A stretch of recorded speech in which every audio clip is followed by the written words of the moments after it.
Hi friends, welcome to my channel. இன்றைக்கி நம்ம ஒரு மட்டன் பிரியாணி தாங்க செய்ய போகிறோம். வாங்க எப்படி செய்கிறதுன்னு பார்க்கலாம். இப்போ ஸ்டவ்வை ஆன் பண்ணிவிட்டு இந்த மாதிரி ஒரு குக்கர் அடுப்பில் வச்சுக்கோங்க. அதில் 2 டேபிள் ஸ்பூன் எண்ணெய், 1 டேபிள் ஸ்பூன் நெய் சேர்த்திக்கோங்க. இந்த எண்ணெய் நல்லா காஞ்சதுக்கப்புறம் நம்ம ஸ்பைசஸ்லாம் சேர்த்திக்கோங்க. பட்டை, கிராம்பு, லவங்கம், ஏலக்காய், பிரியாணி இலை, இது எல்லாமே சேர்த்தி எண்ணெயில் நல்லா இதெல்லாம் பொரிஞ்சு வந்ததுக்கப்புறம் நான் 3 பெரிய வெங்காயம் எடுத்து வச்சுருக்கேன். அதை நல்லா ஸ்லைஸாக கட் பண்ணி அது கூடவே சேர்த்திக்கோங்க. அதையும் சேர்த்துட்டு நல்லா வதக்கி எடுத்துக்கோங்க. நல்லா வதக்கிக்கணும். நல்லா ப்ரௌன் கலரில் வர வரைக்கும் வதக்கிக்கணும். அதுக்கு நான் கொஞ்சமாக உப்பு சேர்த்திக்கிறேன். உப்பு சேர்த்தி வதக்கணும் அப்படின்னா வெங்காயம் சீக்கிரம் வதங்கி வரும். நல்லா இந்த மாதிரி ப்ரௌன் கலரில் வந்ததுக்கப்புறம்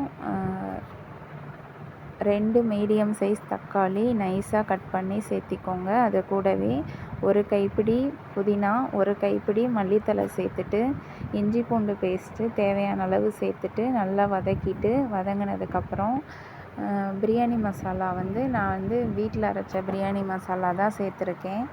அதையும் சேர்த்து நல்லா வதக்கிக்கணும். இஞ்சி பூண்டு பேஸ்ட்டு எல்லாமே நல்லா சேர்த்தி வதக்கிட்டு கொஞ்சமாக 1 கப்பு தயிர் சேர்த்துருக்கேன். கூடவே எல்லாமே நல்லா மசாலா எல்லாம் சேர்ந்து நல்லா வதங்கி வந்துடணும். அந்த பச்சை வாசம் இல்லாமல், மசாலா வாசம் இல்லாமல் நல்லா வதங்கி வந்துடணும். வதங்கினதுக்கப்புறம் இப்போ 1 கிலோ மட்டனை மஞ்சத்தூள் போட்டு இந்த மாதிரி கழுவி எடுத்து வச்சுருக்கேன். அதையும் சேர்த்திக்கலாம். அதையும் சேர்த்து அந்த மசாலா கூட நல்லா வதக்கிக்கணும். மசாலா கறியில் மிக்ஸ் ஆகிற மாதிரி நல்லா வதக்கி எடுத்துக்கோங்க. நல்லா இந்த மாதிரி வதக்கணும். கொஞ்ச நேரம் சிம்மில் வச்சு மூடி வச்சிங்க அப்படின்னா அந்த மட்டனில் நல்லா தண்ணி விட்டு வரும். இந்த மாதிரி நல்லா தண்ணி விட்டு வந்ததுக்கப்புறம் நல்லா இந்த மாதிரி அடிக்கடி கிளறி விடுங்க. அப்போ தான் அடி பிடிக்காமல் இருக்கும். மட்டன் நம்ம விசில் போடுறதுக்கு முன்னாடியே இதுலேயே அரை வேக்காடு வெந்துடணும். நல்லா அரை வேக்காடு வெந்ததுக்கப்புறம் தான் நம்ம அரிசி போடணும். இந்த மாதிரி அடிக்கடி கிளறி விட்டுட்டே இருங்க.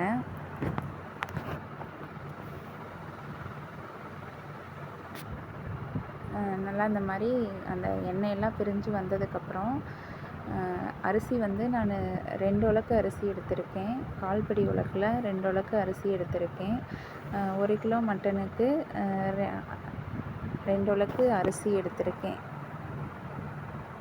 அரிசியை போட்டுட்டு இந்த மாதிரி நல்லா ஒன்றா மிக்ஸ் பண்ணி விட்டுக்கணும். இந்த மாதிரி நல்லா மிக்ஸ் பண்ணி நீங்கள் வதக்கும்போது சாதத்து கூட அந்த மசாலாவோட அந்த காரம் எல்லாமே சாதத்து கூட மிக்ஸ் ஆகிடும்.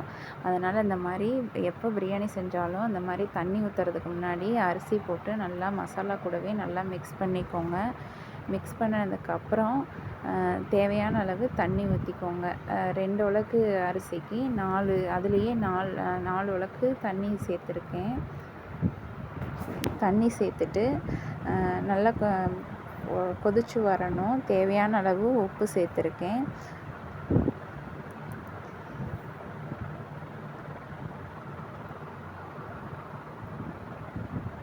தண்ணி சேர்த்து ஒரு கொதி வந்ததுக்கப்புறம் உப்பு போட்டுக்கோங்க.